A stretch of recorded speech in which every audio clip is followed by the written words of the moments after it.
আজকে এই যে দেখেন লেটকা খিচুড়ি আজকে শুধু লেটকা খিচুড়ি খামু। আর এই লেটকা খিচুড়িটার মধ্যে সামান্য কয়েকটা বুটের আস্তা বুট দিচ্ছি একটু সুন্দর দেখা যাওয়ার জন্য। ঠিক আছে, কেমন হয়েছে বলবেন? বুট দিয়া, চানা বুট দিয়া লেটকা খিচুড়ি। ঠিক আছে, ডাল দিছি মুসুরি ডাল, কিন্তু এটা একটা দিলাম আর কি সৌন্দর্য দেখা যাওয়ার জন্য। আর একটু বাসি তরকারি ছিল মুরগির, ওইটাও দিয়ে দিছি। কিন্তু লেটকা খিচুড়িটা রাঁধছি অনেক মজা করে।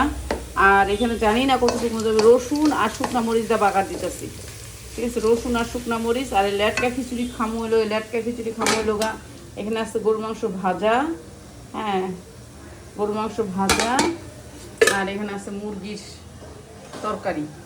এই হবে আজকে লেটকা খিচুড়ির খাবার। ঠিক আছে, মুরগির তরকারিটা একটু জাল হবে, কিন্তু গরু মাংস ভাজাটা সেই রকম হয়েছে, সেন্টটা সেই রকম।